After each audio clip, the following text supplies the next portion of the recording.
Trigger warning. This video may cause an extreme brain meltdown. Please watch with an open mind. Viewer discretion is advised. Until the 1960s, Black America voted Republican, which makes sense because it was Republican President Abraham Lincoln that ended slavery. After the Civil War, it was the Republican Party that ushered in the Reconstruction era. They wanted to reintegrate the southern and northern states, as well as the now free ex-slaves. They worked to give them black representation in Congress and the right to vote. The Democratic Party's answer to this was the birth of the Ku Klux Klan and Jim Crow laws. Segregation. Fast forward to today, 2024. The Democrats are in power and the country has fallen and is in disarray. Is the current state of America the handiwork of the Democrats' political elite? Let's delve.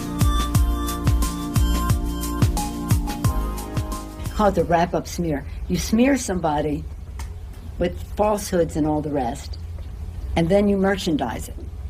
And then you write it, and they'll say, see, it's reported in the press that this, and this.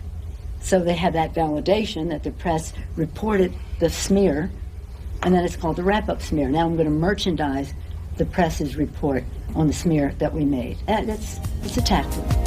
Do you seriously believe they didn't use this tactic on Trump, his supporters, and anyone else affiliated with him? Like MAGA maybe? Of course they did, and still do. And I had gotten a commitment from Poroshenko and from Yatsenyuk that they would take action against the state prosecutor, and they didn't.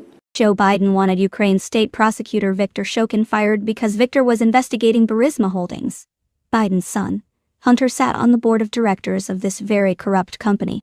So they said they were walking out to press conference. I said, no, I said, I'm not going to, or we're not going to give you the $1 billion. They said, you have no authority. You're not the president. The president said. I said, call him. I said, I'm telling you, you're not getting the $1 billion. I said, you're not getting the $1 billion. I'm going to be leaving here. And I think it was, 6 hours? I said, I'm leaving in 6 hours. If the prosecutor's not fired, you're not getting the money. Well, son of a bitch. Got fired. If the prosecutor's not fired, you're not getting the money. The Democratic Party no longer represents the working man, if they ever did. I grew up a Democrat, and I believed in the party all the way to Obama. There's just too many shadiness surrounding the party, like Nancy Pelosi's insider trading. Nancy Pelosi's husband, fresh off of his DUI arrest outside of his Napa Valley vineyard, gone ahead and purchased $5 million in stock options last week on a computer chip company ahead of a vote on legislation that would deliver billions of subsidies to boost the chip manufacturing industry. Now, I want to be clear here. I 100% support the CHIPS Act. I think CHIPS is one of the best pieces of legislation in the Senate. And this is why I'm so pissed off about it, is because they're undermining the trust in this by going and making clear here that he's using knowledge of what's happening in order to try and make tremendous amounts of money. And as I've already pointed out, he's also worth at least $100 million, at least, probably north of $250 million.